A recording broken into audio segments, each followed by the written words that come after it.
بسم اللہ الرحمن الرحیم اللہم صلی علی محمد وعلی آل محمد وبارک وسلم۔ حضرت ابو ہریرہ رضی اللہ تعالیٰ عنہ سے روایت فرماتے ہیں کہ رسول خدا صلی اللہ علیہ وسلم نے ارشاد فرمایا،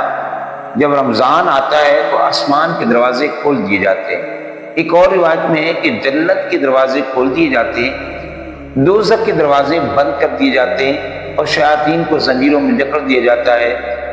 اور ایک روایت میں ہے کہ رحمت کے دروازے کھول دیے جاتے ہیں۔ یہ متفق علیہ حدیث مبارکہ ہے۔ سب سے پہلے یاد رکھیے، رمضان جو ہے نا یہ رام امداد سے بنا ہے، جس کا معنی ہے گرم یا گرمی، کیونکہ بھٹی لوہے کو تپا کر اس کو صاف کر دیتی ہے، اس کی جو گندگی اس کو صاف کر دیتی ہے، پھر لوہے سے پرزے بنائے جاتے ہیں، اور جب سونے کو آگ سے گزارا جاتا ہے تو پھر وہ محبوب کے پہننے کے لائق ہو جاتا ہے۔ اسی طرح روزہ گناہ گار کے گناہوں کو معاف کرواتا ہے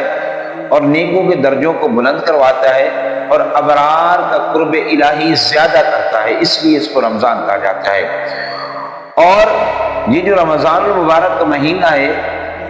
یہ اللہ کی رحمت، محبت، زمان، امان اور نور لے کر آتا ہے، اس لیے بھی اس کو رمضان کہا جاتا ہے۔ اور خیال رہے، یہ صرف یہ 5 نعمتیں ہی نہیں لاتا ہے بلکہ عبادتیں بھی لاتا ہے، یعنی کہ روزہ رکھنا، تراویح کا اہتمام کرنا،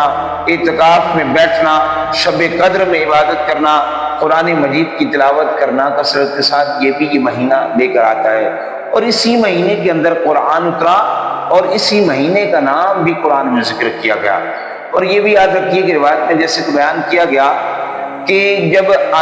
رمضان آتا ہے تو آسمان کے دروازے کھول دیے جاتے ہیں، اور آسمان کے دروازے کھولنے کی وجہ سے پھر اللہ تبارک و تعالیٰ کی خاص رحمتوں کا نزول زمین پر ہوتا ہے، اور جنت کے دروازے بھی کھول دیے جاتے ہیں۔ اس سے جنت والے حور و غلمان کو خبر ہو جاتی ہے کہ اب دنیا میں رمضان آ گیا ہے، پھر وہ روزہ داروں کے لیے دعاؤں میں مشغول ہو جاتے ہیں اور اللہ سے گناہ گاروں کے لیے، روزہ داروں کے لیے دعائیں مغفرت طلب کرتے رہتے ہیں۔